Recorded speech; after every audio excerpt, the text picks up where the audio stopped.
Gepleýär Azatlyk Radiosu. Assalamu alaykum hormatly dinleyijiler. Eferde dünýä türkmenleri gepleşigimiz mikrofon öňünde maksat Ataýew.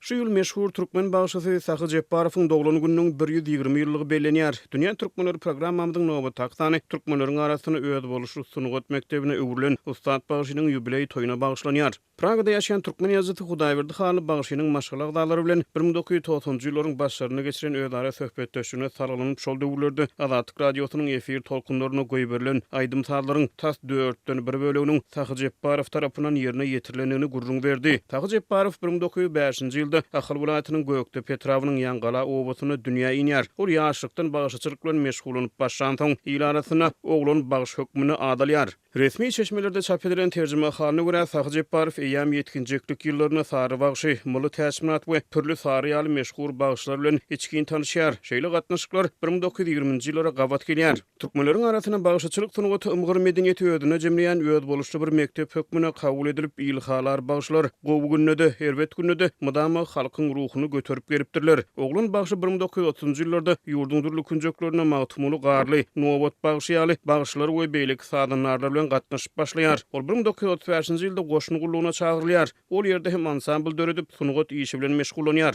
1937-nji ýylda Otaş Aşgabatda halk saat gurarlarynyň döwlet ansamblini esaslandyrýar. Meşhur bagşy Türkmenistan Halk Döredüjilik öýüniň, Döwlet Filarmoniýasynyň saat ansambliniň şeýlede Türkmenistanyň ilkinji kompozitorlar birleşiginiň düýbüniň tutulmagyna gatnaşýar. Türkmen sunugatyny öwrenjiler Sahy Jepbarowyň Türkmenistanyň aýdym saat medeniýetiniň ulgamlaýyn guramalaşdyrylmagyna uly goşan aýdýarlar. Bagşy möhüm döwrüň çatrygyna, ýurdun halkyň syýasy durmuşyna uly özgörüşleriň bolup geçen döwürlerini ýaşap geçipdir. Ikinji jahan uruşyna şaýat bolupdyr. Ol ýaşan döwrüni 200-den gowrak aýdym döredipdir. Magtumuly Pragynyň eserlerini nepislik bilen aýdym setirlerini geçirmegi başaran sunugat işgärleriniň hataryny ikrar edilipdir. Ýeri gelende belesek Sahy Jepbarow 1970-nji ýyllarda merhum publisist ýazyjy Azatlyk radiosynyň öňkü jurnalisti Mamrat Bugaýewiň Ýaş kommunist gazetine çap edilen "Çöller hey goşgusyny hem aýdym edip ýaş deşiniň döredüjilik ýoluna itergi beripdir." Öňümüzdäki günlerde merhum jurnalistiň iş üstüne aradan çykmagynyň 6-njy ýyl dönümi dolýar. Sahy Jepbarow 1978-nji ýylda 73 ýaşynyň içinde aradan çykdy. Häzirki wagtda Türkmenistanyň onuň adyny götürýän sunugat mektebi hereket edýär. Azatlyk radiosynyň Dünýä türkmenleri programmasy ýylhalar bagşynyň doglan gününiň 120 ýyllygyna Pragada ýaşaýan türkmen ýazgysy we synçy Hudaýberdi Haly bilen söhbetdeşik geçirdi.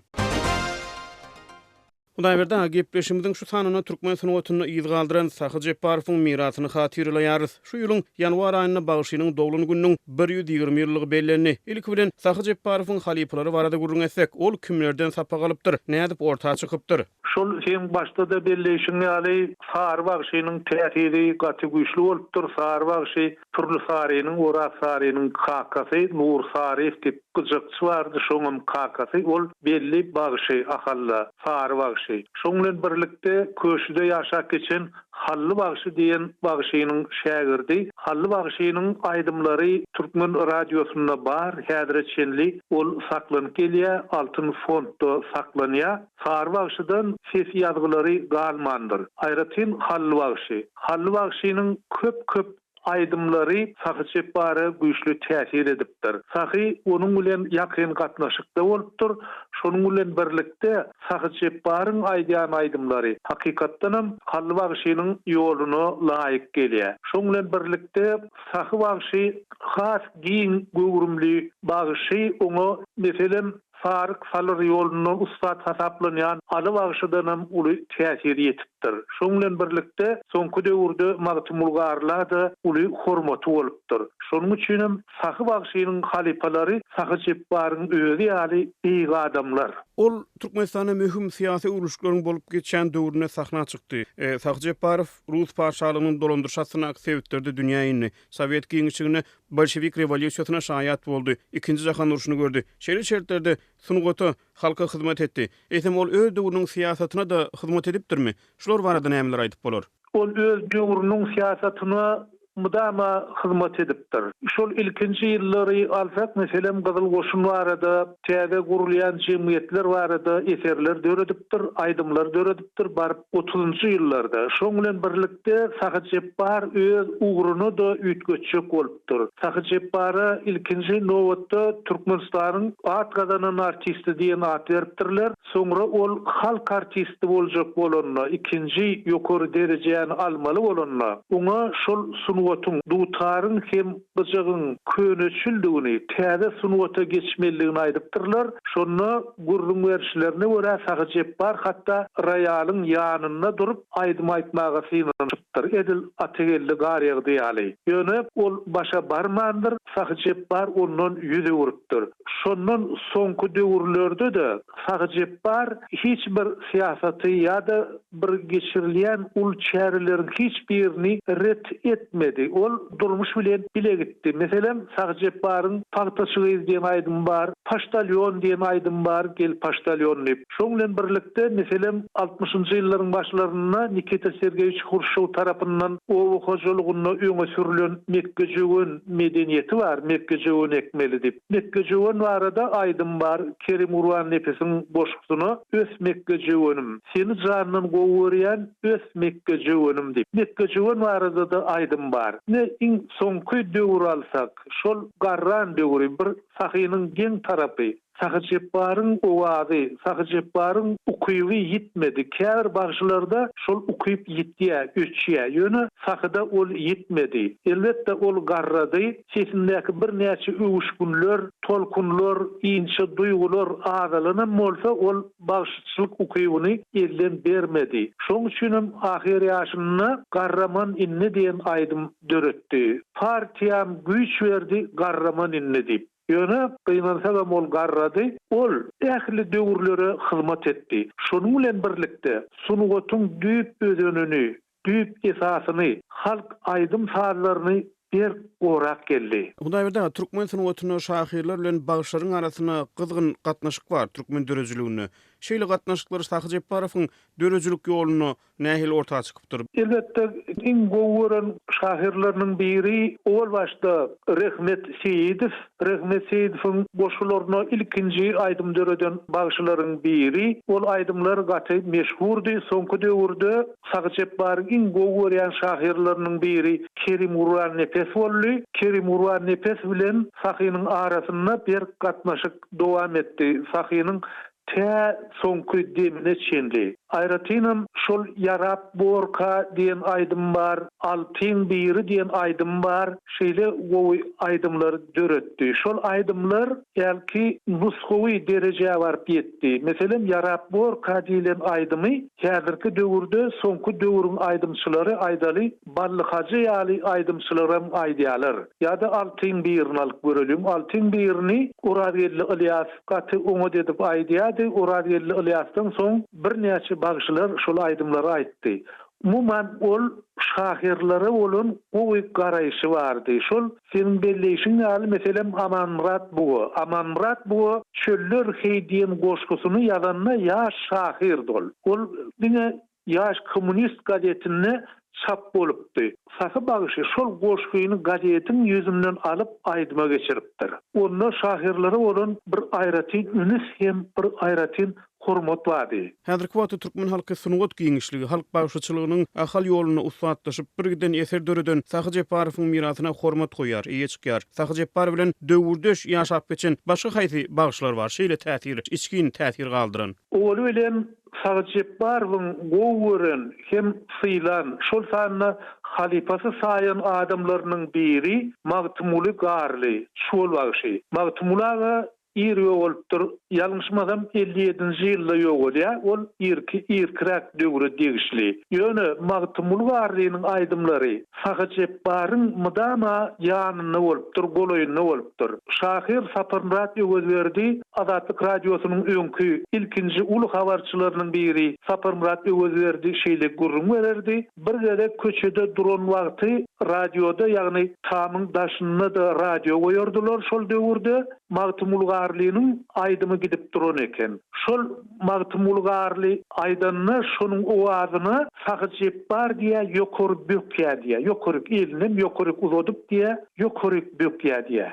Hay ustad, hemmün edişini dip edil çağa ýaly ýokary bökýär diýe. Ine ol şeýledi. Şoň bilen birlikde soňky bagşylar, meselem 4 uly durdyf, Hanyly Annamrat ýaly bagşylar bilen gowy gatnaşykda bolýar. Umumyň bagşylaryň ählisine diýen ýaly ol hormat goýardy. Ine şu ýerde ýene bir wagt aýdym, hatda o bagşylar bolýar, bir toporuň, bir kiçinrek bir toporuň bagşylar bolýar. Şolara da sagyjyp bar aýratyn hormat goýar eken. Bir owa aýdym aýtmagy baranyny ol bilen şol etrapda şol owada kim bagşy bolsa ýa-da sadyny bolsa şonu ýanyna çagyrýar eken. Hem öz aýdyma başlamazdan öň şoňa aýdym aýtmagy şert döredýär eken. Ol halka şeýle ýüzenýär eken. Adamlar men halk bagşysy ine bir il bagşysy. Şoň üçin ilki il bagşysyny dinlädiň, gereňiz aýdym sag bolsun, onu soň men aýdyp bererim. Ilki il bagşysyny dinlädiň diýip şol ýerli bagşa orun berer eken. Şonuň aýdymyny dinlär eken. Şoň bilen birlikde sadanlara da şeýle hormaty bolupdyr. Hudaýberda Tagjep Barow özünden soňky ýaşlara, ýaş nesillere sunugat bilen meşgulanýan, bagşçylyk bilen meşgulanýan sunugat işlerlerine nähili göreldi bolupdyr, nähili göreldi galdyrypdyr, nusga galdyrypdyr. Sahawa ululara boluşy ýaly ýaşlardan bir aýratyn talap edipdir. Şolaryň nähilidir bir öz ornunda durmagyny isläpdir. Ine şeýle gurrun berýärler, muny ýazyjy Arap Gurban gurrun berdi. Sagyjyp bar bugün diýen oşwa aýdym döredýär. Bugün diýen çyn aşyga döwran bugün diýip ol magtymlygyň adyna berilýär. Ýöne magtymlygynyň goşgusy däl diýerler. Nähil bolunna da ol gowy aýdym, ol kime degişli bolunna da ören oňat aýdym. Sagyjyp bar Yusuf Owan diýen halk sadynyň ähengini şonu aýdym öwürdi. Sahynyň iň gowy aýdymlarynyň biri. Ol şol döwürde çeperçilik maslahaty diýip bir gurama bolardy, topor bolardy. Oňa rusça Художественный совет diýerdiler. Şol çeperçilik maslahatyna da iň uly ustadlar gatnaşýardy. Mullaga, türlü sary, şolar ýaly ustadlar gatnaşýardy. Şoň bilen birlikde Arap Gurban radionyň çeper bölüminiň müdiri, şol romanyň bir agdasy eken. Sagyjyp bar bugün diýen aýdymny uly höwes bilen, joşgun bilen aýdyp beripdir. Aýdym oturandan soň adamlar dybyp oturypdyrlar. Türlü sary dybyp oturypdyr. Türlü sara eger beýlekilerem ümsüm sesini çykarman oturypdyrlar. Onuň sagyjyp bar ähim diýip Arap Gurwany ýüzenipdir. Arap inim diýipdir. Aýdymy nähili gördüň diýipdir. Arap Gurwan janlanypdyr. Sahaga hiç kimi ýok. Gül bolupdyr. Gül ýalaýdym, şeýle oňa daýdym diýipdir. Onu aýtda sen ýaşky çakyrin aýtmak sen borjun. Bulara düşünüpli diýipdir.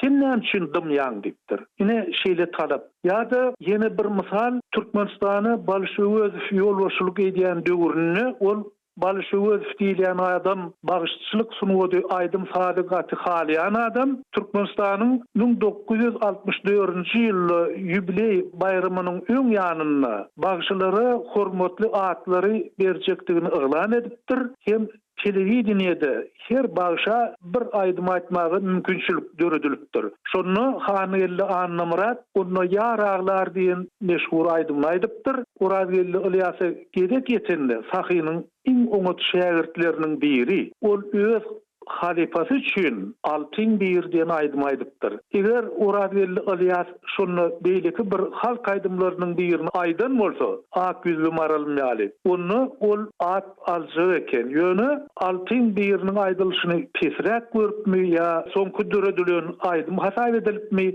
Gara Orazyly Ilyas şol at awry bölünşikde derejesiz galypdyr. Ýöne Orazyly öz halifasyny syýlapdyr.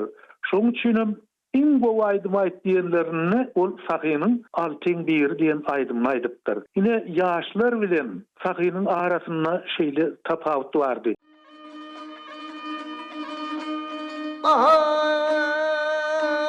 Ukarlyk bolupdyr. Sana desen ülkeme ulaştı. Garamanni